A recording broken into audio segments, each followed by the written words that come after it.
అందరికీ videos upload చేసి చాలా రోజులు అయింది కదా. దసరా మీ అందరూ బాగా సెలబ్రేట్ చేసుకున్నారని అనుకుంటున్నాను. మా ఊరి గుడిలో నిప్పుల గుండం ఏర్పాటు చేశారు. అసలు చూడడానికి చాలా భయంకరంగా ఉంది కదా. అలాంటిది ఈ నిప్పుల్ని 3 సార్లు తొక్కుతారు. రోజంతా ఉపవాసం ఉంటారు. తర్వాత కాలువలో మునిగి రక్ష కట్టించుకొని అప్పుడు నిప్పులు తొక్కుతారనమాట. మీలో చాలా మందికి తెలిసే ఉండొచ్చు. తెలియని వాళ్ళ కోసం చెప్తున్నాను. ఈ నిప్పుల గుండం చూడడానికి కూడా చాలా మంది వచ్చారు.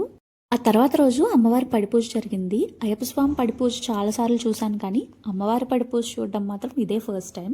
సాయంత్రం 4 నుంచే పడిపూజకు కావాల్సిన డెకరేషన్ అంతా స్టార్ట్ చేసేసారు.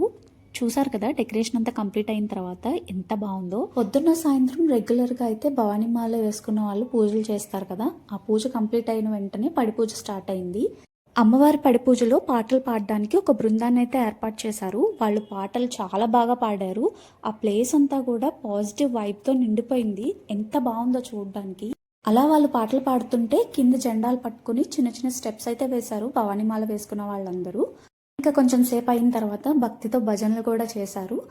రోజు పడిపూజ అయితే చాలా చాలా బాగా జరిగింది. పూజ అంతా కంప్లీట్ అయ్యేసరికి 11:30, 12 ఆ టైం అయింది.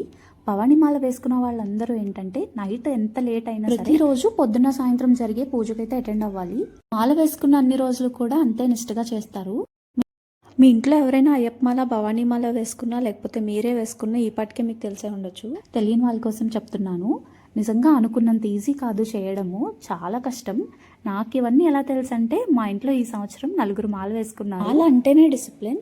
కన్సిస్టెంట్గా 21 డేస్ ఆర్ 41 డేస్ లేకపోతే ఎన్ని రోజులు మొక్కుకుంటారో అన్ని రోజులు కూడా ఒకటే రకమైన రొటీన్ ఉండడం వల్ల మన బ్రెయిన్ కూడా అలాంటి లైఫ్ స్టైల్కి అలవాటు పడిపోతుంది. మన ట్రెడిషన్స్, కల్చర్ అండ్ మనం ఫాలో అయ్యే బిలీఫ్స్ వెనుక సైన్స్ కూడా దాగి ఉండడం ఏంటండి బాబు. సైన్స్కే అంత చిక్కని ఎన్నో ప్రశ్నలు, రహస్యాలు, అద్భుతాలు ఉన్నాయి.